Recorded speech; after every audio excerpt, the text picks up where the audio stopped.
നമ്മുടെ കോൺവെക്കേഷൻ്റെ logo launching പ്രോഗ്രാമിൻ്റെ വിശേഷങ്ങളൊക്കെ കാണാം. നമ്മൾ ഫുഡ് കഴിക്കാനായിട്ട് നേരെ ഹോസ്റ്റലിലേക്ക് വന്നു കഴിഞ്ഞാൽ നമ്മൾ ഡ്രസ്സൊക്കെ ചേഞ്ച് ചെയ്ത് നമ്മൾ നേരെ തിരിച്ചു പോവുകയാണ്. അപ്പോഴാണ് കറക്റ്റ് സമയത്തൊരു മഴ പെയ്തത്. ഇനി എന്ത് ചെയ്യുമെന്ന് ഞാൻ ഓർത്ത് പോയി ഒരു നിമിഷത്തേക്ക്. നമ്മൾ ലോഗോ ലോഞ്ചിൻ്റെ ആയിരുന്നു എല്ലാം സെറ്റ് ചെയ്തുകൊണ്ടൊക്കെ ഇരിക്കുമായിരുന്നു.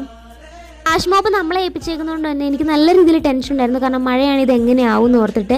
പിന്നെ കുറച്ച് കഴിഞ്ഞപ്പോൾ എന്തോ ഭാഗ്യത്തിന് മഴ അങ്ങ് നിന്നു പയ്യെ. അത് തന്നെയല്ല, നമ്മൾ കളർ പോപ്പ് വാങ്ങിയിട്ടുണ്ടായിരുന്നു ഫ്ലാഷ് മോബ് കഴിഞ്ഞ് ലാസ്റ്റ് കൊടുക്കാനായിട്ട്. പക്ഷേ അതും റൂമിൽ നിന്ന് എടുക്കാനായിട്ട് മറന്നു. പിന്നെ അത് എടുക്കാനായിട്ട് ആദ്യം പറഞ്ഞു വിടേണ്ടി വന്നു. കഴിഞ്ഞ് നമ്മളെല്ലാവരും കൂടെ ഒന്ന് ഗ്രൗണ്ടിൽ ലൈനപ്പ് ചെയ്ത് നോക്കി. പിന്നെ കയറേണ്ട രീതി ഇറങ്ങേണ്ട രീതി എല്ലാം പറഞ്ഞു കൊടുത്തു. എല്ലാവരുടെയും പൊസിഷനും എല്ലാം കറക്റ്റ് ചെയ്ത് കൊടുത്തു.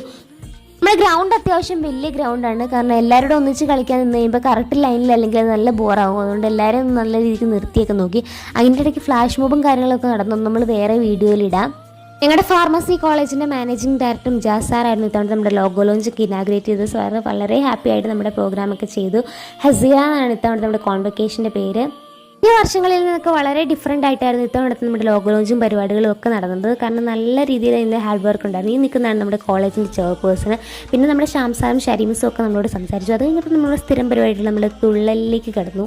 നമ്മുടെ ഫാർമസി ഡിപ്പാർട്ട്മെൻറ്റ് ആയതുകൊണ്ട് തന്നെ നമുക്ക് അധികം പ്രോഗ്രാമുകളോ ഫംഗ്ഷൻസോ കാര്യങ്ങളോ ഒന്നുമില്ല. ഈ കോൺവെക്കേഷൻ വരുമ്പോഴാണ് നമ്മൾ നോണാവുന്നത് തന്നെ. പിന്നെ ഈ കോളേജിൽ വേറൊരു പ്രത്യേകതയാണ്, ഇവിടുത്തെ പിള്ളേരെക്കാളും ആക്റ്റീവാണ് ഇവിടുത്തെ മിസ്സുമാർ. ഡാൻസ് കളിക്കാനും പാട്ട് പാടാനും എല്ലാ പ്രോഗ്രാമിനും മിസ്സുമാരാണ് ഒന്നുകൂടെ ആക്റ്റീവ്. 26-ാം തീയതിയാണ് നമ്മുടെ കോൺവെക്കേഷൻ്റെ ഡേറ്റ്. ഇനി അതിനുള്ള കൾച്ചറൽ പ്രോഗ്രാമും കാര്യങ്ങളും ഒക്കെ നമുക്ക് നല്ല രീതിയിൽ പ്രാക്ടീസ് ചെയ്ത് സെറ്റാക്കണം. ഇനി കുറച്ച് ദിവസങ്ങളും കൂടെ ഉള്ളൂ. നമ്മുടെ കോളേജിൽ മജോറിറ്റിയും ഗേൾസ് ആണ്. അതാണ് നിങ്ങൾ എല്ലാ സൈഡിലും ഗേൾസിനെയും കാണുന്നത്. ബോയ്സ് ഉണ്ട്, പക്ഷേ എണ്ണം കുറവാന്നേ ഉള്ളൂ. അവരാണ് ഇന്നത് പ്രോഗ്രാം അറേഞ്ച് ചെയ്യുകയൊക്കെ ചെയ്തത്. അപ്പോൾ നമ്മുടെ ഇത്തവണത്തെ കോൺവെക്കേഷൻ നല്ല രീതിയിൽ തന്നെ തിരികൊളുത്തിയിട്ടുണ്ട്. ഇനി 26-ാം തീയതിയാണ് ഇതിൻ്റെ ബാക്കി വിശേഷങ്ങളൊക്കെ കാണാൻ കിടക്കുന്നത്.